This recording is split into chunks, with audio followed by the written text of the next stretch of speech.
What's good, y'all? Back with another video. Now today, I'm reacting to what is socialism. Yeah. let's hop right into the reaction. Subscribe, turn on the post notifications, smash that like button, you know, all that kind of stuff like that. And this is Stephen Keen. What is socialism? Stephen Keen and Lex Fridman. So let's give it a listen. As a capitalist, we gotta learn. So we're gonna learn from the socialists and see what the socialists feel. And if you don't like the socialists, oh well. We're gonna be on here. We learn on this page. We learn from everybody. We respect everybody's opinion. We give everybody, you know, we give everybody the benefit of the doubt. So let's go. What is socialism? Good question. That's another loaded term.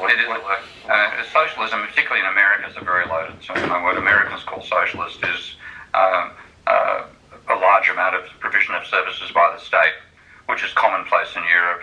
It's still moderately commonplace in my own home country of Australia, and that Americans will call, you know, public education socialist. It's a total parody of the word. Strictly speaking, what socialism meant is the public ownership of the means of production. No private ownership of the means of production. What is the means of production? Machine factories. So all the goods that are produced in factories, no, the means of producing the goods owned by a centralized entity. Yeah, centrally planned. This is what actually was done under God's plan under the Soviets, and even with the collective farms as well. You no longer owned your land. The state owned the land. You worked on the land, and this was supposed to be a utopia. Right. Now So it didn't that's- turn out to be one. And we'll talk about maybe your ideas of why it didn't turn out to be one. So the fascists did the same. So is fascism also Fascism, so-called National Socialism. It's also a kind of socialism. So yeah, but there was it wasn't public ownership. There was public direction. So the state would tell factories what to do, but there's still private profit. And a large part of why the Nazis succeeded was the extent to which they managed to co-opt major manufacturers in Germany. So it's, you know, Direction versus... Wait, so no, I need people to drink this in because there's a guy online.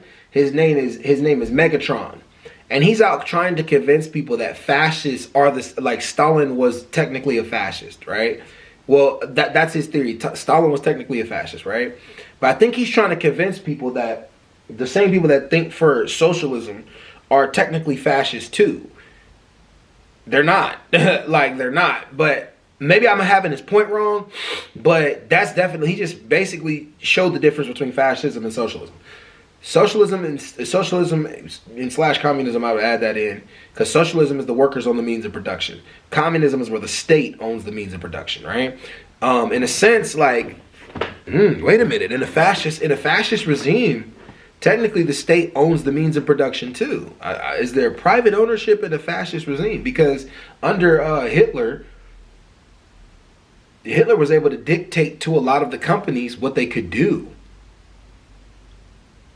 with private enterprise. They had to follow like Nazi law. I don't know. Maybe I'm thinking about that the wrong way. Comment down below if I'm thinking about that the wrong way. Let me think. ownership. It's a dictatorial, I mean, that's a very particular implementation. Yeah. So you have to consider the full details of the implementation, but it's basically dictator guided. Yeah. And if you want to take owned. if you want to take a proper vision, then you have to say it's the ownership of the means of production by the state. Yeah. Okay. Versus the ownership by private. That rules out the Nazi period. To use the word that again they're bastardizing as much as Americans do in the opposite direction. Great. The new GoDaddy Arrow has AI marketing tools to help small. Well, what does ownership exactly mean? Well, it became incredibly complicated, and this is actually the best work on this is done by a recently deceased Hungarian economist called János Kornai. And Kornai tried to explain why socialism failed. Okay? Because why did socialism fail in your view? In his view, in János' view, in your view? I think János is 100% correct, and it's a brilliant piece of work, so I'm going to be really paraphrasing his view. And he imagined an ideal socialist society, and there wasn't a Stalin, there weren't purges, and you lived up to all the ideals that Marx had for socialism. So he said, but you do it in a context of an economy which is incredibly primitive, Russia, okay? Because if you look at Marx's own vision of the revolution, it was going to happen in England. Okay? The advanced economies would be first to go through the revolution. The socialist, the primitive economies would have to go through a capitalist transition. Yeah. And this is the difference between the Mensheviks and the Bolsheviks. So the Mensheviks, and Hyman Minsky came out of the Menshevik family, the Mensheviks believed you had to go through a capitalist phase. Russia had to go through a capitalist period before it becomes socialist. The Bolsheviks believed they could get there in one go. Okay? Bypass the capitalist phase, do the development under socialism rather than under capitalism. And this is what Janos was actually analysing. Oh, that's actually interestingly, that's true. Like, because I think capitalism has to come into some places, and I think like that's what creates socialists when people don't like how the capitalists interact with them, and it makes people want to own the means of production because they don't like the power of the capitalists. I see, that makes sense. That makes sense to me.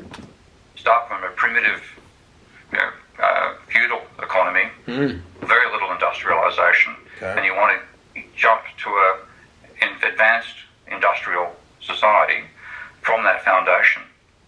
So he said what you have then for is a whole range of industries, all of which need as much resources as you can get for them. Okay? So you want to develop agriculture, mining, industry, every little division of it.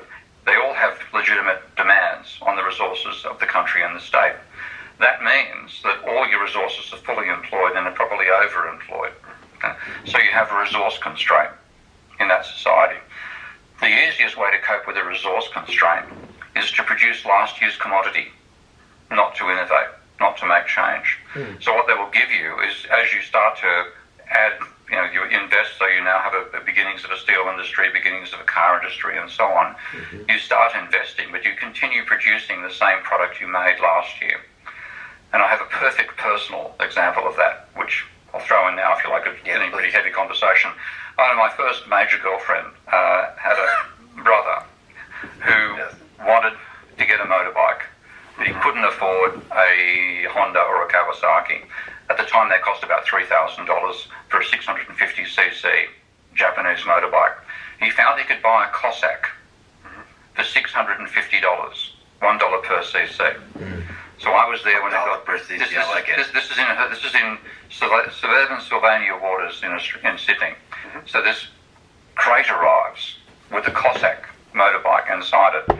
So we take it apart. It's then got all these wooden palings. We have to pull off the wooden palings to open it up. Then there's oil-soaked rag over this thing which is tied on a wooden base. Yeah. We take the oil-soaked rag off and we stare in all its glory in a 1942 BMW. Yeah.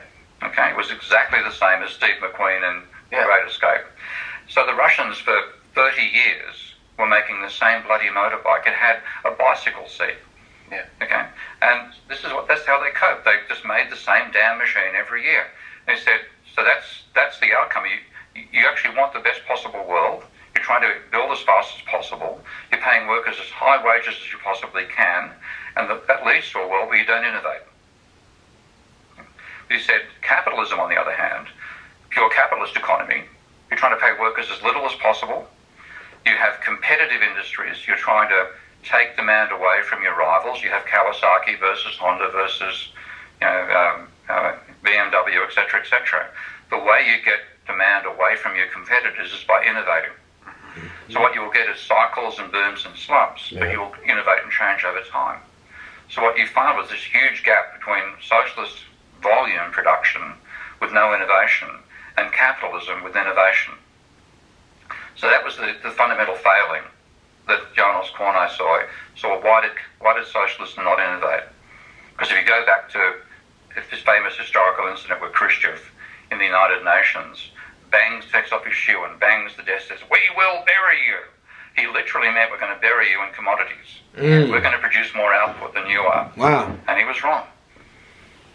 Because fundamentally, in the long term, to bury somebody in commodity production, you have to innovate. Yeah, and there's another remarkable Soviet engineer who was given the job of interpreting Marx's ideas of industrial sectors. So he had the commodity sphere, the industry sphere, sector 1, sector 2, sector 3.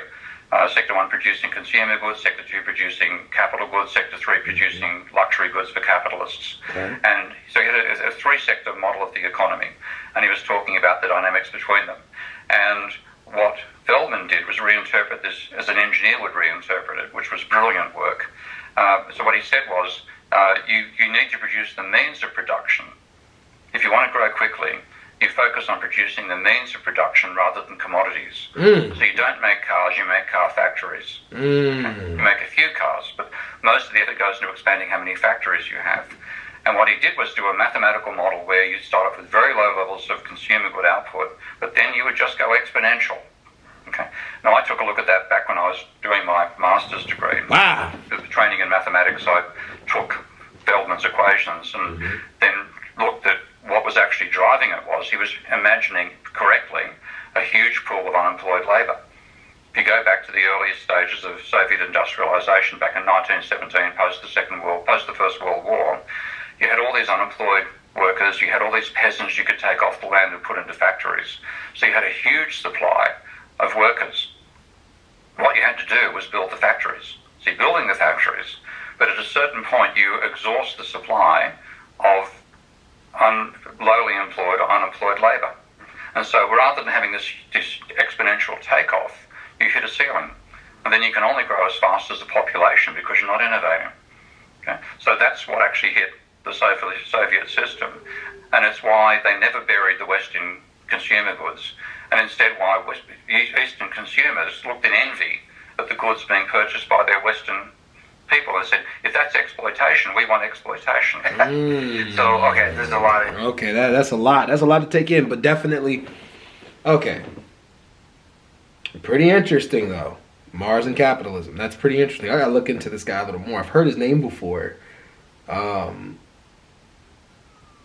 again, like, capitalism is still one of the most effective economic means of production. So...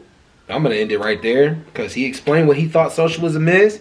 Y'all comment down below what y'all think. I thought that was a pretty good video. I like his explanation, definitely. The Bolsheviks and definitely those things about how it developed itself within his theory, the guy's theory, the other guy's theory, that you can't have capitalism. Well, each developed nation is going to reach capitalism first, reach the highest point of capitalism, then you're going to get socialism. So I like that. That's pretty good. Y'all subscribe, turn on post notifications. I'm out.